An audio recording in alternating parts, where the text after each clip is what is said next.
इमरान खान साहिल लाखों की रिपोर्ट मौजूद काजी अहमद में वफाकी हुकूमत पारां तेल की कीमतुनि में हिक हफ़्ते में ॿीहर तेल की कीमतुनि में 30 रुपया फी लीटर वाध खे काजी अहमद जी सियासी समाजी अगवान ऐं शहरी रद्द कंदे चयो त हिक हफ़्ते अंदर 60 रुपया पेट्रोल जूं कीमतूं वधाए ग़रीब मिसकिन पौरियतनि सां ज़ुल्म कयो आहे। ग़रीब मिसकिन माण्हू ख़ुदकशियूं करण ते मजबूर करे छॾियो आहे।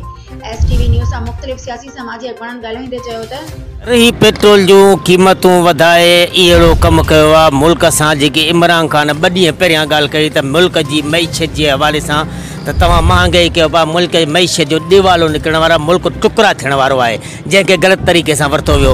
उहो ई हुन ॻाल्हि कई त इन सां मुल्क टुकड़ा थी वेंदो, ग़रीब ख़ुदकशियुनि ते मजबूर आहे। कल्ह बि गिहु वठे, अटो वठे, खंड वठे, पती वठे, कपिड़ा सामान वठे, पंहिंजे ॿारनि खे पढ़ाए, या ग़रीब माण्हू अटो वठे। जेके राति में 30 रुपया पेट्रोल चढ़ियो आहे या हफ़्ते जे अंदरि में जेको 60 रुपया चढ़ियो आहे, इन आवाम जी चेल चिॿी करे छॾी आहे। एतिरी महांगाई थी वई आहे जो 2 वक़्त जी हाणे ग़रीब माण्हू मानी नथो खाई सघे, त मानी थिए अगरि बसरनि सां बि न खाई सघंदो। हाणे हीअ असांखे ख़ुदकशी वारे पासे ॾे वठी वञी रहिया आहिनि।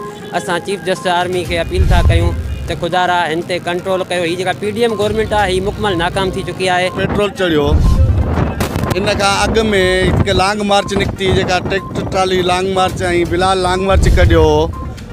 उन्हनि महांगाई इमरान खान जी हुकूमत जी महांगाई लाइ लॉन्ग मार्च कढी। अॼु उन्हनि खां हिकिड़ो सुवालु आहे, बिलाल भुट्टो सां सुवालु आहे त तव्हां लॉन्ग मार्च कढी त इमरान खान जेको आहे पेट्रोल महांगो कयो आहे। सो अॼु जेको पेट्रोल महांगो पियो थिए, छा उन ते तव्हांजी नज़र कान थी पवे? या ख़ुदारा कुझु हिन क़ौम ते, हिन अवाम ते रहम कयो। बस में गाड़ियूं बीठियूं आहिनि छो जो पेट्रोल महांगो थी वियो, पैसो आहे कोन को, एतिरी महांगाई थी आहे। माण्हू 2 वेला मानी खाइण लाइ परेशान आहिनि। हिकु पासे बीमारियूं कोन थी छॾनि, हिकु पासे घर जे लाइ ख़र्चो कोन्हे को। माण्हू घर जे ख़र्चनि जी कनि या पेट्रोल जी महांगाई जी कनि। गाॾियूं खणी गस ते पहुचनि था, फैमिली समेत जेके माण्हू आहिनि रोडनि ते बीठा हूंदा आहिनि किथे गस में, उन्हनि जेके परेशानी हूंदी आहे, बीमारी बड़ी हूंदी आहे, अस्पताल ई नथा पहुची सघनि।